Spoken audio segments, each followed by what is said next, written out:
Hello everyone, welcome to my YouTube channel IELTS with MK. I hope guys you all are doing great. So guys, आज इस video में मैं आप लोगों के साथ राइटिंग टास्क 2 का एक इम्पॉर्टेंट स्ट्रक्चर शेयर करने वाली हूँ, क्योंकि बहुत सारे स्टूडेंट्स हैं जिनको स्ट्रक्चर्स क्लियर ही नहीं है. सो आई होप इस वीडियो के बाद जो भी आपके डाउट्स होंगे वो सारे क्लियर हो जाएंगे. तो अगर कोई भी बच्चा मेरी ऑनलाइन क्लासेस में इंटरेस्टेड है तो इस गिवन नंबर के ऊपर टेक्स्ट करके मेरी ऑनलाइन क्लासेस को ज्वाइन कर सकता है. मॉर्निंग बैच 10:30 होता है, इवनिंग 5 PM होता है. डेली बेसिस पे सारे मॉड्यूल्स को डिस्कस करते हैं and daily writing and speaking check होती है. और मैं पर्सनली ही स्पीकिंग एंड राइटिंग को चेक करती हूँ. सभी मॉड्यूल्स मैं ही खुद ही टीच करती हूँ.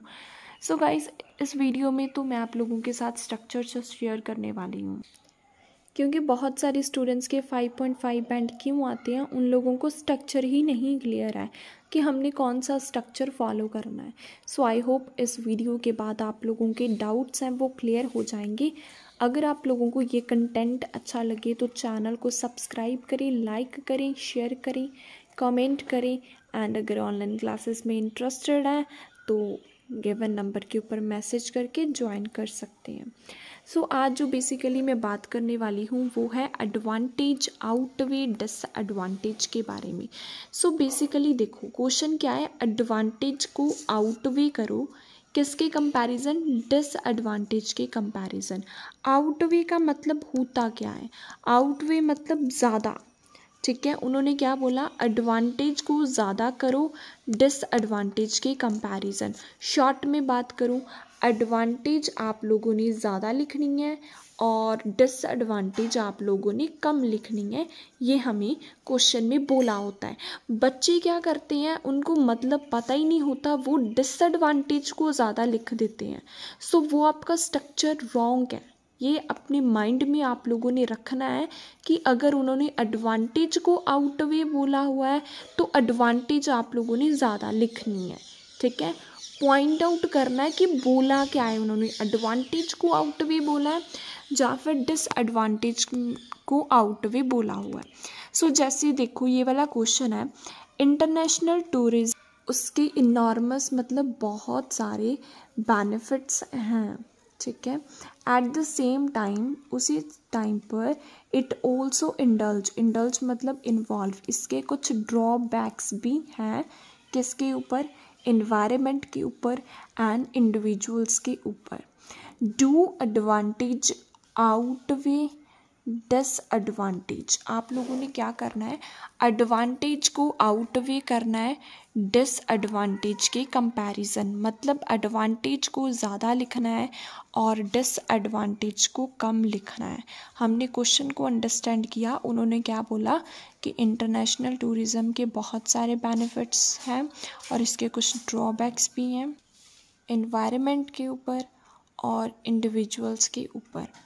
हमने क्या करना है, एडवांटेज को ज़्यादा लिखना है डिसएडवांटेज के कंपैरिजन. मतलब टूरिज़्म की एडवांटेज लिखनी है हमने ज़्यादा. सो जब भी आपको आउटवे कहा जाता है सो आप लोगों ने समझ लेना कि आप लोगों को पूछा गया है 70-30. ये वाला होता है, ये 70-30 बनता है. ठीक है, सो देखो, सबसे पहले क्या आती है, इंट्रोडक्शन. इंट्रोडक्शन में हमने क्या करना होता है, रीफ्रेज. अब रीफ्रेज करना किसको है, ये जो आपको क्वेश्चन गिवन है इसको आपने रीफ्रेज करना है. जैसे इंटरनेशनल टूरिज़्म की जगह पर आप लोग बोल सकते हो ग्लोबल ट्रैवलिंग, इसके सिनोनिम यूज़ करने हैं. इनॉर्मस की जगह पर आप बोल सकते हो ट्रिमेंडियस. बेनिफिट्स की जगह बोल सकते हो मेरिट्स. ठीक है, फिर उसके बाद एट द सेम टाइम की जगह पर बोल सकते हो मीन टाइम. इंडल्ज की जगह पर बोल सकते हो इन्वॉल्व.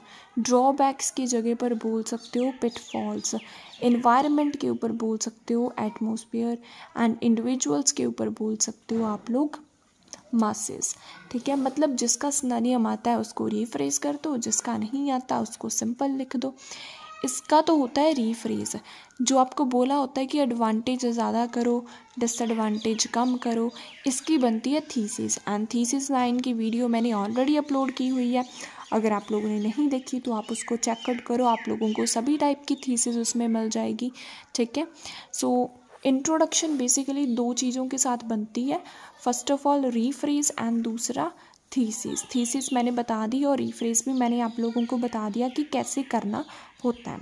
सो देखो, जो BP1 होता है वो हमारा 30% का बनता है। मैंने यहाँ पे लिखा हुआ है कि BP1 30% का बनता है, मतलब जो चीज़ उन्होंने हमें कम लिखने को बोली हुई होती है वो हमने BP1 में लिखनी है। जैसे इस क्वेश्चन में उन्होंने क्या बोला हुआ है कि डिसएडवांटेज को कम लिखना है, आप लोगों ने एडवांटेज को ज़्यादा लिखना है, तो BP1 बनेगा 30%।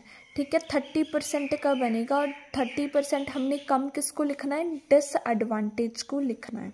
सो इसमें क्या क्या चीज़ आएगी, टास्क स्टेटमेंट हमने पहली डिसएडवांटेज देनी है कि टूरिज़्म की डिसएडवांटेज क्या है, आप लोग बोल सकते हो इससे रिसोर्सेज वेस्ट होते हैं।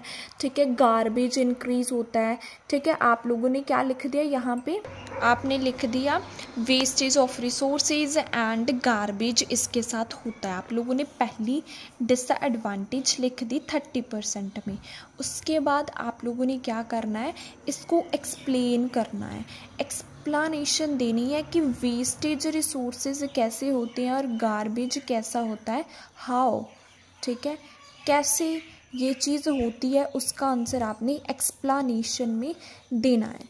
और रिज़ल्ट में आप लोगों ने बता देना है कि इसके बैड इम्पैक्ट पड़ते। ये इसका प्रॉपर BP1 का स्ट्रक्चर है।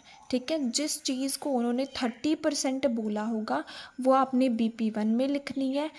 उसमें टास्क स्टेटमेंट आएगी, एक्सप्लेन आएगा एंड रिज़ल्ट आएगा। ठीक है, मैंने बता दिया टास्क स्टेटमेंट क्या होता है, एक्सप्लेनेशन देन रिज़ल्ट। इन दोनों को कंबाइन करके बनता है हमारा 70%। मतलब जो चीज़ उन्होंने हमें आउट भी करने को बोली होती है, जैसे कि इस क्वेश्चन में उन्होंने हमें बोला हुआ है कि एडवांटेज को ज़्यादा करो, मतलब एडवांटेज हमने 70% लिखनी है।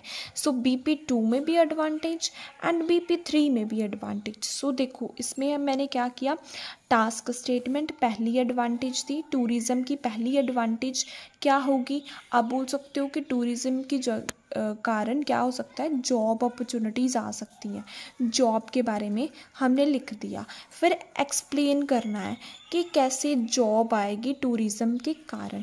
देन उसके बाद आपने एग्जांपल देनी है कि हेडलाइन आई थी कि 70% लोगों को जॉब मिल गई, किसकी वजह से, टूरिज़्म की जगह पर।